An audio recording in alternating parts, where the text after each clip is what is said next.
Hey, good morning, everybody. Welcome to another episode of Conspiracy Radio. Uh, as my unfortunate friends at the Cracker Barrel like to call it, unfortunate as in they just can't wiggle out of this little scenario here. So the scenario is on Wednesday, March 8th, they're going to begin finally the origin of COVID investigations. And before we get to that, real quick though, unfortunately, this is the end result because you were to believe that it was going to be a natural virus, and you just accept the damage to yourself like that.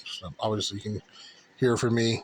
I have some kind of fibrosis or something that I got from it, and yeah, basically, either believe Plan A and believe it was natural, and we're going to go ahead and destroy your economy by printing $10 trillion. We're going to put inflation through the roof, and it's going to be the long, slow decline of the U.S. And then basically these guys go ahead and absorb you. But people aren't believing Plan A. Jeb Bush 2.0 is getting walloped in the polls by Trump. And so now that Trump looks like he's going to be the nominee, and they can't really arrest him because that'll definitely cause civil war, they're going to have to move to Plan B, blaming these guys that it wasn't a natural release, that it leaked from the lab. So I guess what we're going to have to decide here is they're going to try to send a bunch of draft cards out to Trumpers because why would they go to war? Why would they go to a war that they started?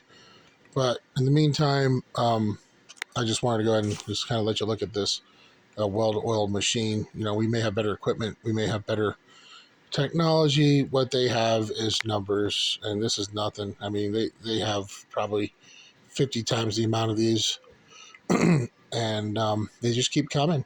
They just keep coming and coming and coming. So that, and I'm not even talking about their Navy. That's a whole other story.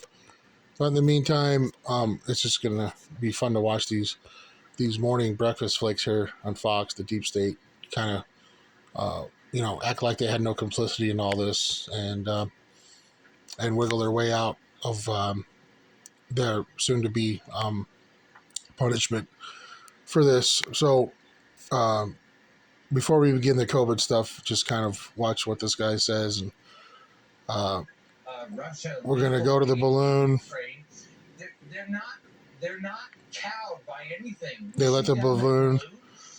They didn't shoot it down. They knew it was coming a week before, and they let it traverse the entire country. So the balloon has basically bore scoped all of our missile silos. It went over all of our sensitive areas, and it knows right where all the missile silos are at now. So if they need to first strike, basically you're not going to have sticks to throw at them.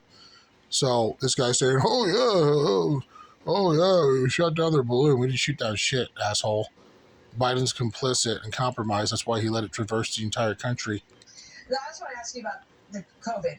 Miranda Devine at the New York Post had this story that new emails show Dr. Anthony Fauci commissioned a scientific paper in February of 2020 to disprove the Wuhan lab leak theory. And she goes on to write this. So this was Plan A, to make you believe that it was natural.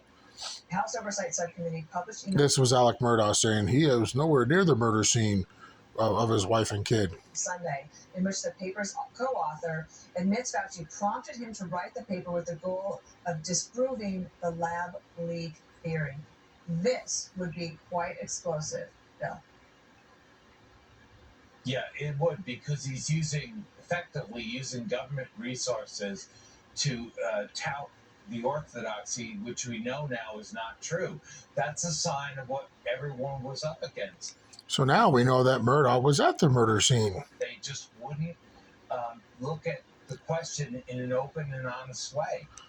Well, because they were going to see how this played out.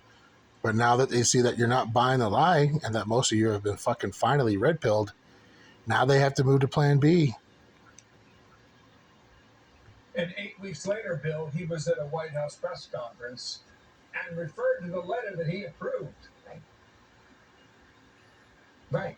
I mean, look, I don't think you can blame them for not knowing things early on. That's total bullshit. But that's not what they said. They categorically pushed their line and they wanted to silence anyone that thought it might be different. And you all went along Now, with it. Years later, we're learning what they This guy said didn't speak wasn't out. true, and what many of the critics say was true.